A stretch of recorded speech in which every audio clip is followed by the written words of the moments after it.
لوگ کہتے ہیں قیامت کب آئے گی، اللہ نے بتایا کہ اس کا علم اللہ کے سوا کسی کے پاس نہیں ہے، لیکن جب آئے گی تو اس انداز سے آئے گی جو انداز ان آیات میں اللہ نے بیان کیا ہے۔ یود المجرم لو یفتدی من عذاب یومئذ ببنیہ، مجرم چاہے گا کہ کاش میں اپنی جگہ اپنے بیٹے کو اس عذاب میں ڈلوا دوں اور میری جان چھوٹ جائے۔ حالانکہ باپ خود مشقت اٹھاتا ہے اور بیٹے کو مصیبت سے بچاتا ہے۔ اللہ نے باپ کی مثال دی ہے سورہ بلد میں، اللہ نے کیا فرمایا؟ وَوَالِدٍ وَمَا وَلَدَ لَقَدْ خَلَقْنَا الْإِنسَانَ فِي كَبَدٍ، باپ اور اولاد کی قسم کہ ہم نے انسان کو مشقت میں پیدا کیا ہے۔ یعنی باپ کی زندگی دیکھو جو اولاد کے لیے وہ ٹینشنیں اٹھاتا ہے، اس سے پتہ چلتا ہے کہ انسان خوشیوں اور آرام والی زندگی نہیں ہے انسان کی۔ تو اللہ نے باپ کی مثال دی ہے قرآن میں کہ جس کو یہ سمجھنا ہو نا کہ انسان کی زندگیوں میں کتنی مشکلات، تو باپ کی زندگی دیکھ لیا کرو۔ تو وہ باپ جو اپنی اولاد سے بے تحاشا محبت کرتا ہے، اللہ فرماتے ہیں وہ باپ یہ چاہے گا کہ میں اپنے بیٹے کو، بیٹے کا خاص ذکر کیا کہ عرب لوگ بیٹیوں کی نسبت بیٹوں کو زیادہ محبت دیا کرتے تھے، تو اس لیے اللہ نے الگ سے بیٹے کا تذکرہ کیا کہ انسان یہ چاہے گا کہ میری جگہ اس عذاب میں میرے بیٹے کو ڈال دیا جائے۔ یعنی اگر یہ بھی پاسبل ہوا کہ اللہ کہے ٹھیک ہے تو بچ جا، تیرا بیٹے کو آگ میں ڈال دیتا ہوں، تو انسان کہے گا وہ چلا جائے میں بچ جاؤں۔ تو آپ سوچیں کتنا سخت دن ہے اور کتنا ٹینشن والا دن انسانوں کے اوپر آنے والا ہے۔ لو یفتدی من عذاب یومئذ ببنیہ وصاحبتہ واخیہ، اگر اسے یہ آپشن دیا جائے کہ تو اپنی بیوی کو عذاب میں ڈال دے ہم تجھے بچا لیں گے، تو وہ اپنی بے گناہ بیوی کو کہے گا کہ اس کو ڈال دو عذاب میں۔ بیوی کی بھی اللہ نے مثال دی کیونکہ مرد کا اپنی زوجہ کے ساتھ بھی بہت گہرا رشتہ ہوتا ہے، تو لطیفے بنے ہوئے ہیں میاں بیوی کے، تنگ ہیں وہ صرف لطیفوں کی حد تک ہیں، حقیقت میں تنگ کوئی بھی نہیں ہوتا، وہ لطیفے ہیں، بنائی ہوئی ہوتی ہے نا، میاں بیوی گھر جا رہی ہے تو بڑا خوشی سے ناچ رہا ہوتا ہے، وہ 2-4 دن ہی ناچتا ہے، اس کے بعد پھر یاد آتی ہے ہر ایک کو کہ یار واپس آ جائے، ٹینشن ہو رہی ہے۔ جو رشتہ اللہ نے بنایا ہی مرد کے لیے ہو تو مرد اس کے بغیر رہ سکتا ہے؟ رہ رہا ہے تو اس کا مطلب آدمی نہیں ہے، پھر وہ آدمی نہیں ہے پھر۔ تو اس لیے اللہ نے فرمایا، اور میں بار بار کہتا ہوں قرآن زوجہ کا جہاں تذکرہ کرتا ہے تو صاحبہ کہتا ہے، صاحبہ کسے کہتے ہیں؟ ساتھ رہنے والی۔ اب دیکھو قرآن کہتا ہے سورہ عبس میں بھی یوم یفر المرء من اخیہ، انسان اپنے بھائی سے دور بھاگے گا، تو اللہ نے بھائی کو بھائی کہا، رہتا تو بھائی کے ساتھ بھی ہے نا انسان، اور جب ماں کا ذکر آیا تو ماں کہا، وَأُمِّهِ وَأَبِيهِ ابا، بیوی کا ذکر آیا تو زوجہ کہنا چاہیے، عربی میں بیوی کے لیے کیا لفظ استعمال ہوتا ہے؟ زوجہ، لیکن اللہ نے فرمایا صاحبہ، اپنے ساتھ رہنے والی، تو اللہ نے بیوی کو جو لقب دیا ہے وہ کیا ہے؟ ساتھ رہنے والی۔ اس کا مطلب جب آپ کی شادی ہو گئی تو جہاں جاؤ گے بیگم پھلترو کی طرح آپ کے ساتھ اب چپک گئی ہے۔ یہ نیچرل نہیں ہے کہ 1 سال کے لیے انسان ملک سے باہر ہو یا کمانے کی جائے یا کسی بھی، چاہے وہ تبلیغ کے لیے بھی جائے، تو بیگم ہمیشہ کہاں ہونی چاہیے؟ تو تبلیغ کے لیے بھی لمبے عرصے کے لیے جا رہے ہوتے ہیں نا شادی شدہ کو، بیگم کو لے کے جاؤ بھائی، بیگم کو لے کے جاؤ۔ صحابہ جہاد میں بیگموں کو لے کے گئے ہیں، ہاں جہاں جہاد میں فتح کی امید ہو، شکست کی امید ہو تو بیگم ہاتھ سے گئی، شکست کا خطرہ ہونا تو پھر گئی ہاتھ سے۔ تو اب کچھ لوگ اس چکر میں بیگم کو جہاد پہ لے جائیں کہ چلو اس بہانے، یہ پھر اس کے اپنا تعلقات ہیں بھائی، وہ جانے۔ تو اللہ میاں نے جہاں بھی بیگم کا کہا نا، یعنی ان 2 آیتوں میں خاص طور پر، تو اللہ نے کیا کہا؟ صاحبتہ، ساتھ رہنے والی۔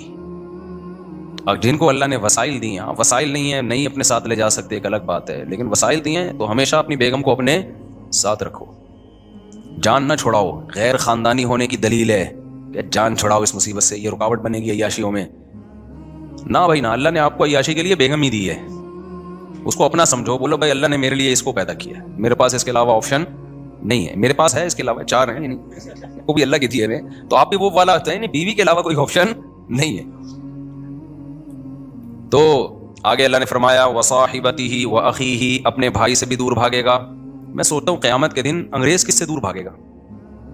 انگریز تو کہے گا نہ تو میرا ابا ہے جس سے میں دور بھاگوں، نہ میری وائف ہے جس سے میں دور بھاگوں۔ جب ابا نے بھی شادی نہیں کی تھی تو ان کا بھائی بھی نہیں ہوگا، پھر کیا خیال ہے؟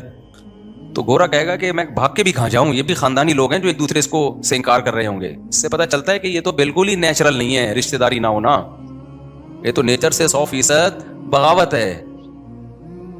وَأُمِّهِ وَأَبِيهِ وَصَاحِبَتِهِ وَأَخِيهِ يَوْمَ يَوَدُّ الْمُجْرِمُ لَوْ يَفْتَدِي مِنْ عَذَابِ يَوْمِئِذٍ بِبَنِيهِ.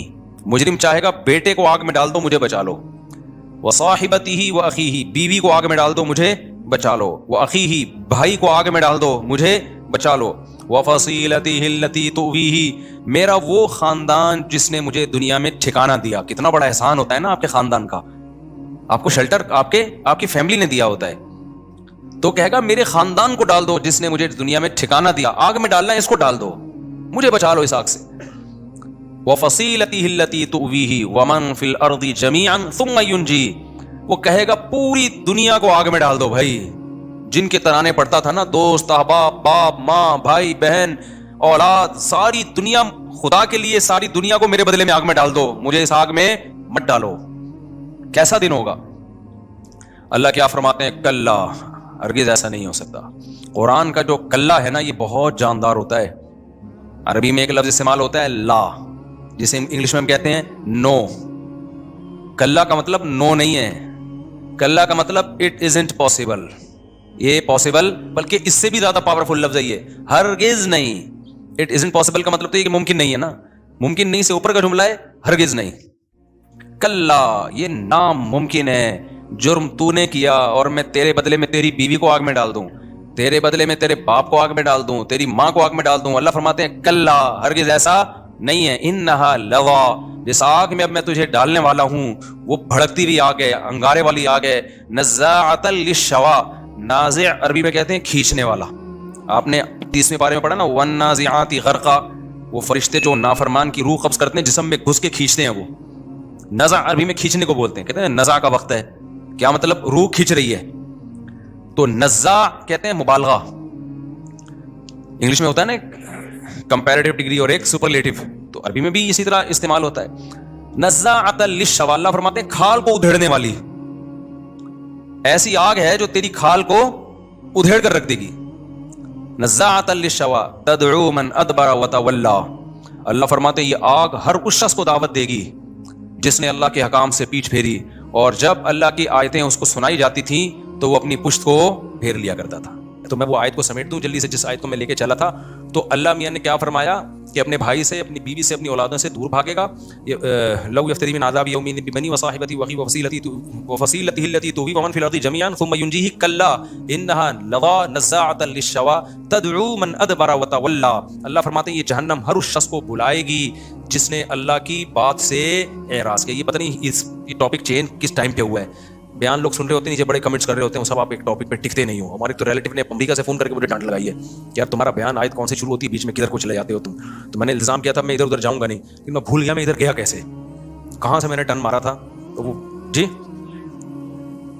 تولا سے تو تھے, لیکن یہ ہم ہاں تو تدعو من ادبر وتولى, اللہ فرماتے ہیں کہ جو اللہ کی جہنم ہر اس شخص کو بلاتی ہے جو اللہ کی آیات سے اعراض کرتا ہے. تو میں ہاں اس پہ میرے خیال بات آئی تھی کہ آج جو ہے نا, آج لوگوں کو جاہ چاہیے, دولت کی ہوس چاہیے اور عورت کی ٹھڑک چاہیے.